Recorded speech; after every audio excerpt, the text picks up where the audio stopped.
I think it's time America started moving again. What we look for during a debate is a moment that's going to resonate, honestly, after that debate. I don't think I'm that bad. You're likable enough. Thank Hillary, you so much.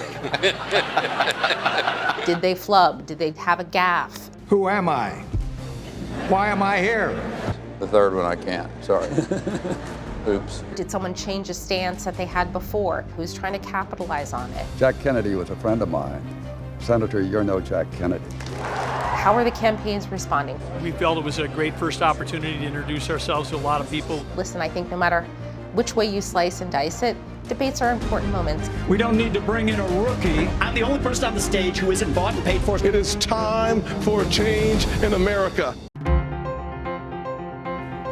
My job is, obviously includes debates and debate coverage and how we approach these, really big moments. For better or for worse, these debates drive a lot of attention in terms of where this race is going. I get to oversee coverage and meet the press and work with all these other show teams. This should all feel like a consistent strategy across everything that we do. One thing that we tried that was new for this first debate was having digital correspondents and TV correspondents and producers and embeds all together in one conversation on a live blog. That's good news for the American people. When a debate moment comes around, we're thinking, what are the storylines that we want to zero in on? You have no foreign policy experience, and it shows. And you know what? It shows.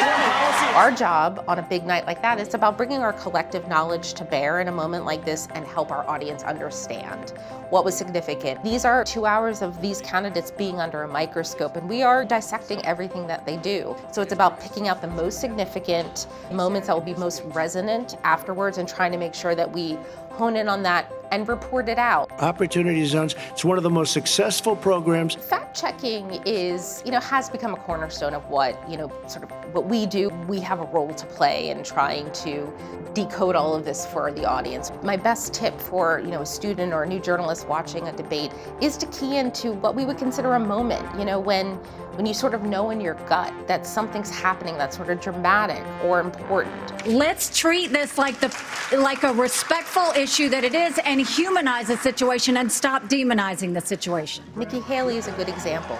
She had a moment in that first debate around abortion that has a long tail, so to speak, that you're seeing how she tried to stake out her position.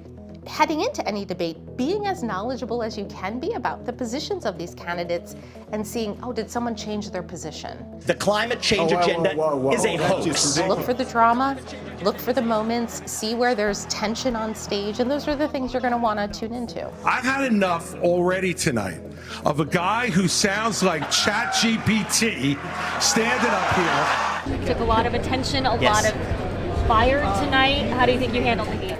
When the debate ends, I turn to my editors and say, so how are we preparing for the next day? And they're exhausted and asking me why I'm doing that, but that is such an important piece of how you provide this kind of coverage. It's often not the debate itself, but the coverage afterwards that really shapes opinion. It was interesting to see what moments stuck out to them. A mistake when you're covering debates is really trying to be too quick to decide who's a winner and who's a loser. He felt like he won the debate. Of course, that's what every candidate is saying today, right? This is an evolving storyline and it's a moment in time. Test your assumptions.